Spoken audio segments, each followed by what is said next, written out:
Hello friends, स्वागत है आपका आपके अपने लीगल चैनल में। मैं हूं एडवोकेट सनी शर्मा। दोस्तों, आज के इस वीडियो में हम बात करने वाले हैं मेंटेनेंस केसेस पर। मेंटेनेंस केस पर भी हाल ही में मैंने एक वीडियो डाला, कल ही आई थिंक वो पोस्ट हुआ है। उसके अंदर एक जजमेंट था, जिस जजमेंट में कोर्ट ने टिप्पणी करी कि 125 सीआरपीसी का उद्देश्य निष्क्रिय लोगों की सेना बनाना नहीं है, लेकिन उसके बावजूद भी लड़की को 20,000 रुपये महीने का ऑर्डर कर दिया इस टिप्पणी को करने के बावजूद। तो बहुत सारे लोग मेरे से डिस्कस कर रहे थे, कईयों के मैंने कमेंट भी पढ़े कि साहब इस टिप्पणी का फायदा क्या हुआ। फिर बात तो वहीं की वहीं रही, क्योंकि लड़की को 25,000 रुपये महीना नीचे वाली कोर्ट ने लगाया था, आपने उसे घटा के 20,000 रुपये महीना कर दिया और टिप्पणी करी आपने कि निष्क्रिय लोगों की सेना बनाना नहीं है। जबकि लड़की जो है वेल क्वालिफाइड है, फिल्म इंडस्ट्री में काम करती है, डांसिंग क्लास चलाती है, बहुत सारे फैक्ट्स ऑन रिकॉर्ड है। अब क्यों मेंटेनेंस लगा रहे हो? और वैसे भी इक्वलिटी की बात होती है, इक्वलिटी है कहां? जहां पे बात आती है राइट्स की, वहां पे तो आप कहते हैं दोनों इक्वल हैं, लड़का लड़की, लड़की को भी समान अधिकार दो।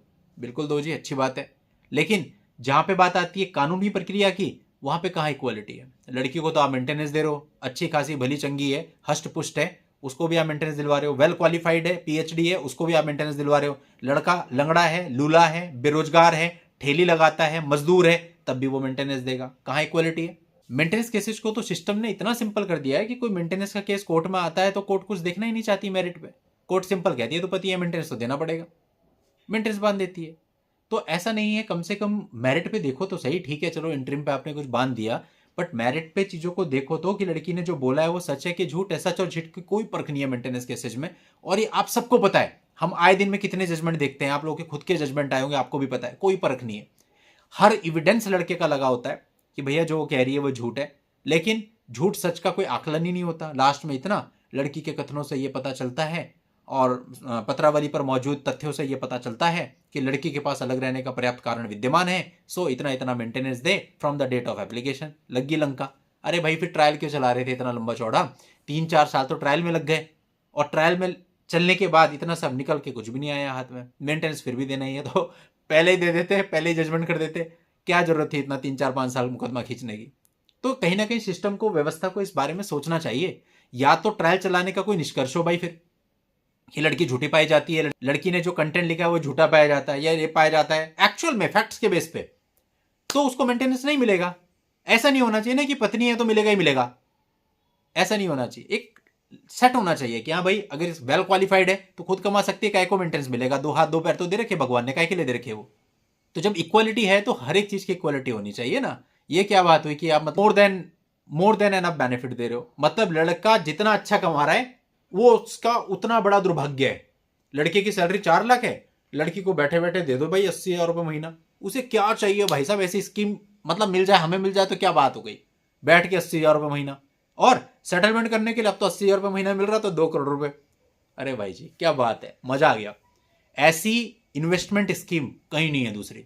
देख लो, ढूंढ लो, आप फाइनेंस में ढूंढ लो, LIC में ढूंढ लो, और किसी कंपनी में ढूंढ लो, है ऐसी कोई स्कीम? कुछ नहीं करना।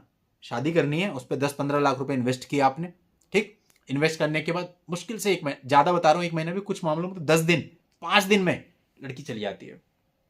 जाने के बाद 2 करोड़ रुपए चाहिए हमको, नहीं दिए, मुकदमे डाल दिए।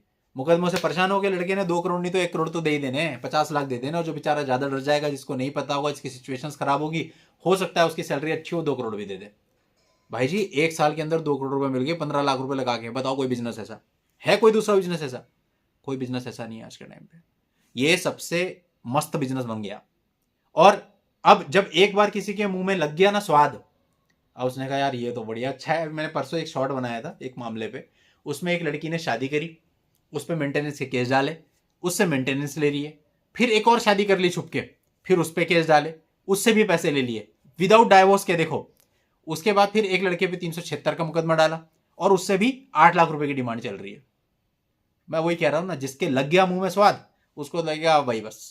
स्थिति ऐसी आ गई है, सही गलत के बारे में कोई सोचना नहीं चाहता। ये कोई सोचना नहीं चाहता कि जो पैसा हम ले रहे हैं ये कहां निकलेगा, कहां खपेगा। होना विनाशी है, क्योंकि जो चीज आपके हक की नहीं है ना, वो कभी भी आपको सुख तो देगी नहीं, दुख ही देगी। आज आप ले लोगे, दूसरा दे देगा, दूसरा दे के भूल भी जाएगा, एक टाइम के बाद वो उस चीज से बाहर आ भी जाएगा। लेकिन आप जिसने वो पैसा लिया है नाजायज, आप तो उसको कहीं ना कहीं यूज करोगे, अपने बच्चों पे, अपने माँ बाप पे, कहीं तो यूज करोगे। वो कभी भी नहीं फलने वाला। बीमारियां आएंगी, सारा वो बीमारी में निकलेगा, घर पे एक्सीडेंट होंगे, घर पे और तमाशे होंगे, सारा पैसा बहना है पानी में वो। और इंटरेस्ट समेत बहना है, तो इसलिए कुछ नहीं मिलता। जितना आपके हक का होगा ना उस पैसे में से वो बचेगा, बस आपको नाजायज नहीं बचेगा। तो इसलिए कभी भी ऐसा नहीं करना है भैया। अगर आपकी शादी हो गई, शादी के बाद पहले तो आप उसको निभाओ, अगर नहीं निभा सकते हो तो कम से कम किसी को परेशान मत करो, रीजनेबल उस पर बाहर आ जाओ। क्योंकि शादी के खर्चे का तो कोई इवैल्यूएशन होता नहीं है कि शादी का खर्चा जो आपने किया तो लड़के वालों ने भी किया। शादी का खर्चा ना तो आप कोर्ट से ले सकते हैं ना लड़के वाले ले सकते हैं। अब लिख देते हैं लड़की वाले, मैंने देखा पिटीशंस में, शादी पर मेरे पिताजी ने 50 लाख का खर्चा किया था, 1 करोड़ का खर्चा किया था। कोई बिल नहीं है तुम्हारे पास, कुछ नहीं है, हवाबाजी कर रहे हो फालतू की। और अगर बिल होते भी तो आपको वो मिलेगा नहीं, क्योंकि उसके लिए कोई कानून ही नहीं बना ऐसा जो आपको शादी का खर्चा दिलवा सके। आपको क्या मिलेगा? आपको केवल मेंटेनेंस मिलेगा, बाकी सब आपको बेवकूफ बनाया जा रहा है। हो सकता है बहुत सारे लड़की वाले भी ऐसे हैं जो मिसगाइड होकर के केसेज कर रहे हैं, किसी गलत प्रभाव में आके केसेज कर रहे हैं। मैं आपको बहुत क्लैरिटी देना चाहता हूं कि अगर आपकी लड़की है, आप अपनी लड़की के भविष्य के बारे में सोचें। जो कुछ भी आपको बताया जाता है आपको अरोड़ों मिल जाएंगे, करोड़ों मिल जाएंगे, सारी बेकार की बातें, कुछ नहीं मिलता। आपकी लड़की का केवल एक राइट होता है, वो राइट होता है मेंटेनेंस का। और मेंटेनेंस का ऑर्डर होने के बाद भी लड़का मेंटेनेंस नहीं देता। 6 महीने में 2 किस्तें मुश्किल से मिलती हैं, वो भी लिटिगेशन एक्सपेंसेस खर्च करके। उसके बाद तो क्या फायदा है? सब आपको बनाया जाता है, आप कोर्ट के अंदर घूम जाते हो पूरा, आपके भी बहुत पैसे। एक लड़की थी, उसका एक केस चल रहा था, उसका जो हस्बैंड था ना वो बैंक मैनेजर था। तो इनिशियली जब उसकी एफआईआर हुई तो उस लड़के ने उस लड़की को बोला मैं तुम्हें 11 लाख रुपए दे देता हूँ, आप 11 लाख रुपए रखो और इस चीज़ को खत्म करो, ये सब चीज़ें मत बढ़ाओ। पर लड़की को उसके कुछ सलाहकारों ने ये कह रखा था तुम्हें तो 60 लाख रुपए मिलेंगे। लड़की नहीं मानी, लड़की ने केसेज कर दिए। लड़का जब हमारे पास आया हमने भी केसेज कर दिए। अब केसेज हो गए बहुत सारे, 5-5 6-6 केसेज चलने लगे दोनों तरफ से। अब क्या हुआ कि जितने केस चलेंगे उतनी आप लिटिगेशन फीस भी तो दोगे। मेंटेनेंस बना था उस लड़की का 15,000 रुपये महीना। अब 15,000 रुपये महीना बना था लेकिन खर्च हो रहा था बहुत ज़्यादा। तो जब फाइनली उस मामले में सेटलमेंट हुआ, जब लड़की बिल्कुल इस उस पर आ गई थी कि नहीं निपटाओ यार, मेरी तो सरदर्दी बन गई है, 5-5 6-6 मुकदमे झेलने आसान थोड़ी होते हैं। तो वो सेटलमेंट बना था हमारा 9 लाख रुपए में। ठीक, 9 लाख रुपए देने थे। और 9 लाख रुपए लेने को लड़की की स्टेटमेंट बता रहा हूं मैं हमेशा उनसे बहुत कन्वीनियंटली और बहुत जेन्युइनली बात करता हूं, समझाता हूं। और मैंने हमेशा देखा बहुत सी लड़कियां तो ऐसी हैं जो उस केस में मेरे अगेंस्ट थी, बाद में उनका कोई मैटर हुआ तो वो मेरे पास आई कि सर आपसे कराना है। तो एक बॉन्डिंग बन जाती है, भले ही अपोजिट पार्टी है ठीक है, लेकिन कोई निजी दुश्मनी थोड़ी हो गई। तो वो लड़की मेरे पास आई चैम्बर में, बोली भैया आपको एक बात बताऊं। हाँ भैया बोला उसने मुझे, बोली मेरे को 9 लाख रुपए तो मिल गए लेकिन मेरे हाथ में 4 भी नहीं बचे, सब निकाल लिया लोगों ने, मेरे सलाहकारों ने, कुछ नहीं बचा। तो मैंने उसको ये समझाया, देखो मैं आपको स्टार्टिंग से क्या कहता आ रहा था कि आप निकल जाओ इससे बाहर, जो मिल रहा है जेन्युइनली पकड़ो और निकल जाओ। अब आप आए 5-5 मुकदमे तो उनको समेटने की भी तो फीस लगेगी ना भाई, है ना। और उसके अलावा भी बहुत सारी अप डाउन चीजें भी होती हैं, आप सब लोग जानते हैं। उस लड़की पे 4 लाख भी नहीं बचे। अब बताओ 3-3.5 साल लड़के 4 लाख रुपए मिल रहे हैं, कोई मीनिंग रह गया इसका? वही इज्जत के साथ पुलिस स्टेशन पे जब आपकी एफआईआर हुई थी, वहां वो लड़का 11 लाख रुपए का डिमांड ड्राफ्ट आपको देने को रेडी था।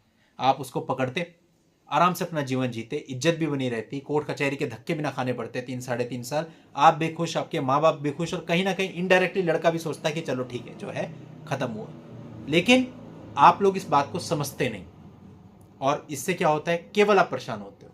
और मेरे रिकॉर्ड रहा है कि जितनी भी अपोजिट पार्टी में लड़कियां होती हैं, मैं सबसे जरूर बात करता हूं कि भाई ऐसा है, आप इसको खत्म कर लो, जैसे भी कर लो, आप दोनों आपस में बात कर लो, निपटा लो, हमें कोई उसमें वो नहीं है, लेकिन निपटाओ इसको आप चलाओगे तो आपको नुकसान होगा। लेकिन फिर वो ये समझाने वाले बहुत होते हैं, नहीं समझते। लेकिन ये होता है मेरी कही हुई बात कहीं ना कहीं उनके माइंड में तो होती है। जब उनके साथ वो सब होने लगता है उन्हें रियलाइज तो होता है कि उस बंदे ने स्टार्टिंग में बात कही थी।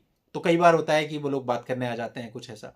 तो हमारी कोशिश होती है कि भाई पहले तो किसी का घर बिगड़े ना, और अगर ये सब कुछ हो ही गया है तो दोनों पार्टीज आराम से बाहर आ जाएं और अपने अपने जीवन को शांतिपूर्ण तरीके से, अच्छे तरीके से जिएं। इस तरह से एक दूसरे की टांग खींच के कुछ नहीं मिलता। चलिए दोस्तों, आज के इस वीडियो में इतना ही। नेक्स्ट वीडियो में नई जानकारी के साथ मैं आपसे फिर मिलता हूं, तब तक के लिए good bye and thank you for watching. Take care.